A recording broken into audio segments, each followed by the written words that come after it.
Welcome to the Grade 5 Math Masterclass. Today, our goal is straightforward. Achieve a flawless 100% score on the Angles and Polygons practice test. To secure that perfect mark, we need to master two specific Ontario math expectations.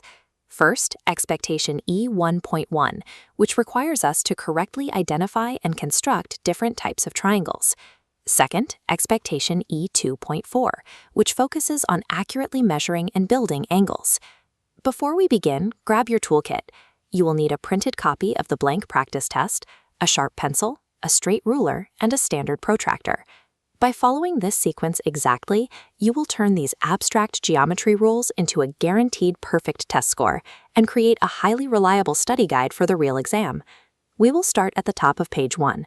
Before we measure or draw anything, we have to correctly identify the basic properties of the shapes in front of us. Look at the triangle in question 1. The side lengths on the left and right both measure exactly 5 units. Because exactly 2 of its sides share the same measurement, we classify this as an isosceles triangle. Now check the internal angles. The top vertex measures 94 degrees. Since 94 is greater than 90, we classify this triangle based on its angles as obtuse. Question 2 asks us to match specific degree measurements to their correct names. A 90-degree angle is a perfect right angle.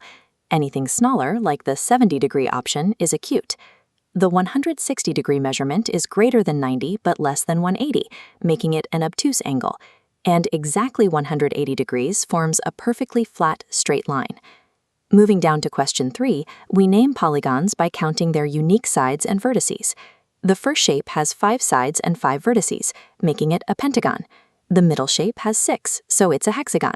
And the last shape has 4, making it a quadrilateral. We also have to determine if these shapes are convex or concave. Look closely at the hexagon. It has an inward-pointing vertex where the interior angle is greater than 180 degrees. This specific cave-in feature is what defines a concave polygon. Accurately classifying these traits is mandatory. You must be able to read the properties of an existing shape before attempting to build one from scratch. Turn to page 2. We are moving from visual identification into precise mechanical measurement. Question 4 requires you to draw specific angles. You start by drawing a flat baseline. Then place the center hole of your protractor exactly over the end vertex. Align the 0 line and mark your degree. Here we've correctly plotted a tight 15-degree angle and a wide 130-degree angle. For question 5, we measure the pre-drawn angles by aligning the vertex in the protractor's crosshairs and setting the bottom arm flat on 0. Reading up to the top arm gives us our values: 170 degrees, 40 degrees, 67 degrees, and 116 degrees. This is where a major point of failure happens. Standard protractors have dual scales, inner and outer numbers running in opposite directions. It is very easy to read the wrong scale and write down 140 instead of 40. To prevent this, use the benchmark angle method. Look at the angle and estimate its size before looking at the numbers. Is it smaller than a 90-degree right angle? If you visually confirm the angle is acute, but your protractor line crosses both 40 and 140, you know the answer must be 40. Trusting your visual intuition acts as the ultimate failsafe against simple mechanical errors with your tool. Let's look at page 3. This is where basic measurements evolve into complex geometric proofs. Question 6 presents a logical puzzle. Leah claims she drew an obtuse triangle where one of the angles measures exactly 85 degrees. We need to evaluate if that's possible. To solve this, we rely on an absolute mathematical rule. The 3 internal angles of any triangle will always equal exactly 180 degrees. Leah's scenario is completely possible, as long as the 85-degree angle isn't the obtuse part. An obtuse triangle needs one angle over 90. If that angle is, for example, 92 degrees, we take our 180 total, subtract 92, and subtract Leah's 85.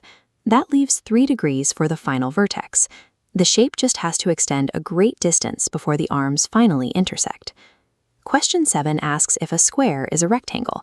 A rectangle requires 4 right angles and opposite sides that are parallel and equal in length. Because a square meets all of those strict requirements, it technically classifies as a special type of rectangle. Mastering these unbending rules of internal geometry allows you to confidently solve paradoxes and verify claims that might seem impossible at first glance. Question 8 is the ultimate test. It requires synthesizing ruler skills, protractor precision, and angle logic into a single drawing. Step 1. Use your ruler to draw a perfectly flat baseline, exactly 4 centimeters long. Step 2. Lock the protractor center exactly onto the left vertex. Line up your 0 and plot a precise mark at 50 degrees. Step 3. Move the protractor to the right vertex. Align the 0 line facing inward and plot your second mark at exactly 70 degrees. Finally, extend straight lines from your vertices directly through those marks until they cross. The resulting shape is a perfectly closed, mathematically precise acute triangle. Building this multi-step triangle from scratch proves you have completely mastered the Grade 5 Angle and Polygon curriculum expectations. With that final shape closed, every question is answered. You have successfully executed shape classification, high-precision angle measurement, and logical proof construction. Do not throw this packet away. You have just built a verified, completely accurate study guide. Keep it on your desk, review your steps, and execute the real exam flawlessly.